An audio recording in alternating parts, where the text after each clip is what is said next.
Hi అండి, welcome to my channel. శివుడు నిర్గుణుడు, లయకారుడు, నిరాడంబరుడు, విలక్షణమైన వ్యక్తిత్వం, వేషధారణ ఉన్నవాడు. సహజంగా అందరూ అందంగా కనిపించాలి అనుకుంటారు. కానీ అందరికీ భిన్నంగా శివుడు స్వయంగా నిరాడంబర జీవితాన్ని గడుపుతూ ఎవరూ ధరించలేని, చూడడానికి భీతిని కలిగించే అలంకారంతో సాక్షాత్కరిస్తాడు. అందరూ పట్టు వస్త్రాలు ధరిస్తే శివుడు దిక్కులు అనే వస్త్రాలను ధరించి దిగంబరుడయ్యాడు.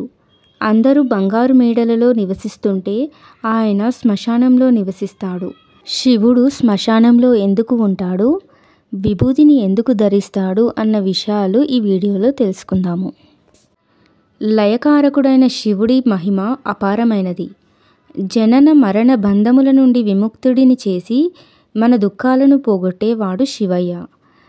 శివుడు కరుణామయుడు. మనస్ఫూర్తిగా భక్తితో జలం సమర్పించినా చాలు, వారి భక్తికి సంతోషించి తన ఆశీర్వాదాలను కురిపిస్తాడు. అందుకే శివయ్యను బోలాశంకరుడు అని పిలుస్తారు. భస్మం అంటే శివుడికి ఇష్టమని పురాణ గ్రంథాల్లో చెప్పారు. అందుకనే భస్మం శివుడికి అలంకారంగా పరిగణించబడుతుంది. భస్మం అంటే సమస్త పాపాలను హరించునది అని అర్థం. శివునికి ప్రీతిపాత్రమైన భస్మధారణ వెనుక ఉన్న పౌరాణిక నమ్మకం చాలా ప్రాచుర్యం పొందింది. అదేమిటో తెలుసుకుందాము. పూర్వం ఒకనాడు దక్ష ప్రజాపతి యజ్ఞం ఆచరిస్తూ ఉంటాడు. అయితే ఈ యజ్ఞానికి సమస్త ప్రపంచానికి ఆహ్వానం వెళ్తుంది, ఒక్క కైలాసానికి తప్ప. అందరూ ఈ యజ్ఞానికి వస్తూ ఉంటారు. వైకుంఠం నుండి లక్ష్మీనారాయణులు కూడా సర్వ ఆభరణాలతో అలంకరించుకొని దక్ష యజ్ఞానికి వెళ్తూ ఉంటారు. అయితే మార్గమధ్యంలో కైలాసం కనబడుతుంది. లక్ష్మీదేవి నారాయణుడితో కైలాసంకి ఆహ్వానం అందలేదు కదా, ఒకసారి పార్వతీదేవిని కలిసి వస్తాను అంటుంది. లక్ష్మీదేవిని చూసిన పార్వతీదేవి ఆవిడ సౌందర్యాన్ని, అలంకారాన్ని చూసి ఆనందభరితురాలవుతుంది. అలా లక్ష్మీదేవిని చూసిన పార్వతీదేవి, ఎంతో శోభాయమానంగా ఉన్నావు లక్ష్మి అని అంటుంది. లక్ష్మీదేవి చిరునవ్వు నవ్వి, ఇలా నువ్వు కూడా అలంకరించుకోవచ్చు కదా, సరేలే, మీ తండ్రి గారు ఆచరిస్తున్న యాగానికి వెళ్తున్నాను, మీకు ఆహ్వానం రాలేదట కదా అని పార్వతీదేవిని పరామర్శించి వెళ్తుంది. ఆవిడ అలంకారానికి ముగ్ధురాలైన పార్వతీదేవి తను కూడా అలా అలంకరించుకోవాలి అనుకుంటుంది. ఆభరణాల కోసం కైలాసం అంతా వెతుకుతుంది. ఎక్కడా కనిపించవు. కైలాసంలో అంతా భస్మమే కనబడుతుంది. ఇది చూసిన పార్వతీదేవికి ఆగ్రహం కలిగి శివుడిని అడుగుతుంది. ఐశ్వర్యము లేదు, ఆభరణములు లేవు, ఎక్కడ చూసినా భస్మమే అని చెప్పి చికాకు పడుతుంది.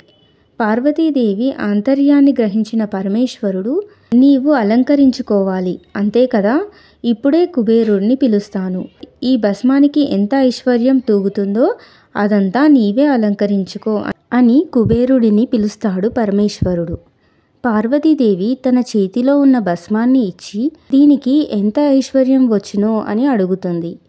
అమ్మ, విభూతియే ఐశ్వర్యం, విభూతియే శాశ్వత నిధి, విభూతికి మించిన ఐశ్వర్యం ఎక్కడుంది తల్లి, ఇది ధరించి ఈశ్వరుణ్ణి తరించిన సేవకులకు ఐశ్వర్యమును అనుగ్రహించమని, అష్టనిధులకు అధికారిగా ఉండమని నియమించారు పరమేశ్వరుడు.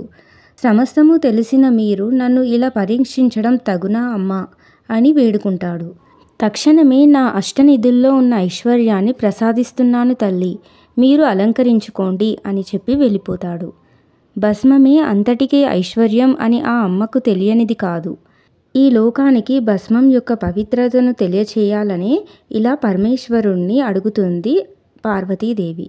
అప్పుడు మహాదేవుడు, నీ చేతిలో ఉన్న ఐశ్వర్యం ఏది, ఒకసారి ఇలా ఇవ్వు అని అడుగుతాడు. అలా శివస్పర్శ తగలగానే ఒకే క్షణంలో భస్మం అయిపోతుంది ఐశ్వర్యం అంతా.